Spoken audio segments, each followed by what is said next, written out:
ఇది ఒక ఉద్యమ నాయకుడి పేరు పెట్టుకున్నాం. నిజంగా నా జీవితంలో ఒక ఉద్యమే జరిగింది. ఎంత కష్టపడ్డాం ఏంటి అని పక్కన పెడితే, నేను ఈ స్థాయిలో ఉండడానికి ఆయన ఎంత చేశాడో ఆయనకి తెలుసు, నేను ఎంతవరకు వెళ్ళాలో నాకు తెలుసు.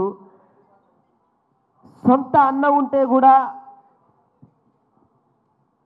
ఇంతవరకు తీసుకొస్తాడో లేదో నాకైతే తెలియదు, కానీ మా అన్న నన్ను ఇక్కడ వరకు తీసుకొచ్చాడు. థ్యాంక్ యూ వెరీ మచ్ అన్న. Thank you thank you thank you. ఒక డబ్బులు ఇవ్వండి, ఏదైనా గవర్నమెంట్ ఉద్యోగం వస్తుంది, లేదా డబ్బులు ఇస్తే ఒక చిన్న పచారీ కొట్టో లేకపోతే ఒక వ్యాపారం పెట్టుకుంటా అంటే డబ్బులు ఇస్తారు, లేదా ఒక పార్టీ అంటే ఓ డబ్బులు వస్తాయి, లేకపోతే ఇంకేమో వస్తాయి. సినిమా తీస్తానంటే డబ్బులు ఎవరిస్తారు సార్? నేను మొదలుపెట్టి ఈ కథ నేను అనుకున్నప్పుడు నీ వెనక నేనున్నా, అది ఎటువంటి కథ అయినా పర్లేదు, నువ్వు ఎదిగితే చాలు అని చెప్పిన మా రాఘవన్న, థ్యాంక్ యూ వెరీ మచ్ అన్న. ఈరోజు మీ అందరు ఇక్కడ ఉన్నారు అని అంటే, ఇంత టైం తీసుకొని మీరు ఎంత షెడ్యూల్లో ఉన్నా కూడా ఇక్కడ ఉన్నారంటే కేవలం బికాజ్ ఆఫ్ మీ. మీరు చూపించిన ఈ ప్రేమ నా కట్ట కాలేంత వరకు మీకు ఉంటుంది. నేను వెళ్ళిపోయా కూడా మీరు ఇలానే రండి. Thank you.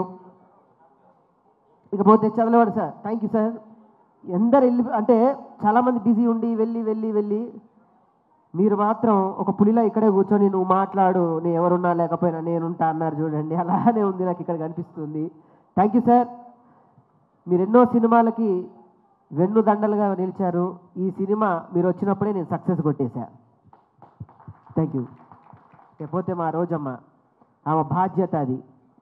ఇప్పుడు నేను మీడియా ముఖంగా నేను చెప్తే నా తల్లి నేను పొగుడుకున్నామని అవుతాను. ఆమె నాకేదో ఇచ్చిందని చాలామంది ఏదో డబ్బా కొట్టి ఏదో చెప్పారు. అదేదో సభాముఖంగా ఇస్తే ఇంకా బాగుండేది. నిజంగా ఆమె బినామీ నేను, ఆమె ప్రేమకు నేనే బినామీ, ఇంకెవరూ కాదు. నేను సగౌరవంగా చెప్పుకుంటున్నా. ఇంకెవరన్నా అంటే మాత్రం నేను ఊరుకునేలేదు. ఒక్కొక్క పేరు చెప్పాలంటే భయం అవుతుంది. Satyakrishna ma'am, thank you very much. నేను కథ చెప్పినప్పుడు ఇంకొక మాట మాట్లాడకుండా మీ బిడ్డని తీసుకొచ్చి నువ్వు చేయగలవని మీ చేతిలో పెట్టారు ఈ బిడ్డని. ఇంకొకళ్ళైతే నాకు క్యారవాన్ కావాలి, పౌడర్ కావాలి, 2 అసిస్టెంట్లు కావాలి, 2 హెయిర్ స్టైలిస్టులు కావాలి, నాకు జ్యూస్ ఆ టైంకి కావాలంటది. ఈ తల్లి మాత్రం నీకు నేను ఏ టైంకి ఉండాలని అడిగింది. Thank you thank you thank you very much Ananya. నిజంగా సార్ అన్నట్టు నువ్వు మరో సావిత్రి అవుతావు. నా కోసం నన్ను నమ్మి ఇక్కడ వరకు వచ్చిన నా జబర్దస్త్ టీం మెంబర్స్ అందరికీ కూడా thank you thank you thank you very much. పేరు పేరున చెప్పాలంటే అది ఇంకా టైం తీసుకోవడం వేస్ట్. నేను ఒకటి చెప్తాను. ఈరోజు నేను ఇక్కడ ఉన్నాను అంటే మొదటి కథను నమ్మిన వ్యక్తి నేను. ఆయనతో చెప్పినప్పుడు తమ్ముడు నువ్వు డైరెక్ట్ చేస్తున్నావు అని చెప్పి నమ్మి నా సినిమాని తన పాటకి కలిపి 2 చక్రాల మీద బండిగా మోసి ఈ రోజు ఇక్కడ వరకు తీసుకొచ్చిన మా చరణ్ అర్జున్ అన్న, థ్యాంక్ యూ వెరీ మచ్ అన్న. Thank you very much. రుణపడి ఉంటా నీకు కూడా. నా డైరెక్టర్ గారు ఎన్నో సినిమాలు వదిలిపెట్టారు. ఇంకొక ఆర్టిస్ట్ అయితే వేరే సినిమాలు చేసుకోవచ్చు, ఇంకొకళ్ళు అయితే ఇంకో సినిమా చేసుకోవచ్చు. ఆయనకి ఇది తప్ప ఇంకేదీ లేదు అన్న. నన్ను ఇక్కడ దాకా నిలబెట్టావు, థ్యాంక్స్. మనం మళ్ళీ చేస్తాం, మళ్ళీ కొడుతున్నాం అంతే, మళ్ళీ కొడుతున్నాం. తను దాని తర్వాత పవన్ కళ్యాణ్ ఫ్యాన్స్ అందరికీ హాయ్ అండి, థ్యాంక్ యూ వెరీ మచ్. ఇంకో ఫ్యాన్స్ అంటే గుర్తుకొచ్చింది. భీమవరంలో నేను వెళ్ళి ఒక మాట అన్నాను సార్. ప్రభాస్ ఫ్యాన్స్ అందరికీ హాయ్, థ్యాంక్ యూ. ఎన్టీఆర్ గారి ఫ్యాన్స్ కూడా. నేను భీమవరం వెళ్ళి అందరూ కూర్చున్నప్పుడు ప్రభాస్ ఫ్యాన్స్ అందరికీ కేసీఆర్ ఫ్యాన్ అని నమస్తే చెప్పొచ్చాను. అక్కడ స్టార్ట్ అయిన సినిమా మా తెలంగాణ వరకు నన్ను మోసిన నా ప్రభాస్ ఫ్యాన్స్ అందరికీ కూడా thank you very much, thank you.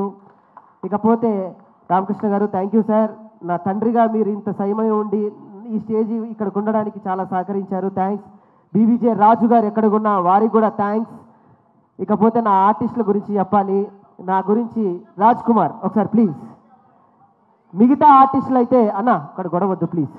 మిగతా రైటర్లు అయితే నేను సగౌరవంగా చెప్తున్నా, ఈ సినిమా మొదలుపెట్టినప్పుడు డబ్బు కోసమే కొంతమంది నన్ను మోసం చేసి చాలా దారుణంగా నన్ను ఆడుకున్నారు. నేను ఇప్పుడు చెప్తున్నా నా బాధ. నేను ఎప్పుడు చెప్పలేదు.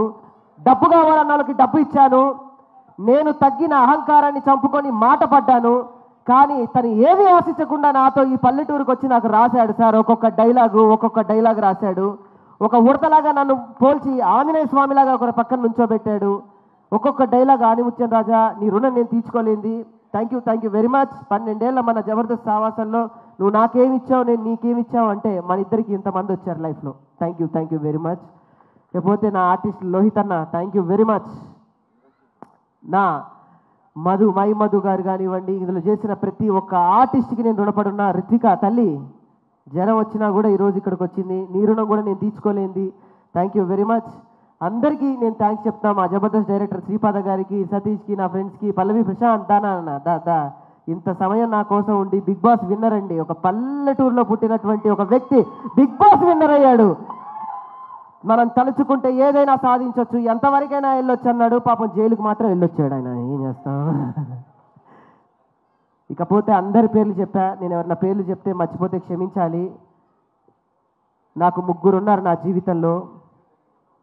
ఇప్పుడు ధైర్యంగా చెప్తున్నా, నాకు జన్మనిచ్చిన నా తల్లికి నేను థ్యాంక్స్ చెప్పుకోవడం అనేది చిన్న మాట.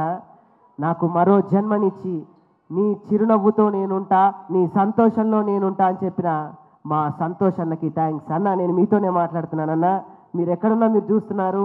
మీ బ్లెస్సింగ్స్ నాకుంటాయి. మీరు చెప్పిన ప్రతి మాట, మీరు చెప్పిన ప్రతి నవ్వు, మీరు చెప్పిన ప్రతి పద్ధతి నన్ను ఈ రోజు ఇలా నిలబెట్టింది, నిలబెడుతూనే ఉంటుంది. మీరు లేకపోయినా మీరు ఇచ్చిన అండా దండ అందరూ ఇక్కడే ఉన్నారు. థ్యాంక్ యూ లవ్ యూ అన్న. మీ ఫోటో పెట్టుకొని నేను ప్రయాణం చేస్తా మీరు లేకపోయినా. థ్యాంక్స్ అన్న, ఆ ధైర్యం నాకుంది.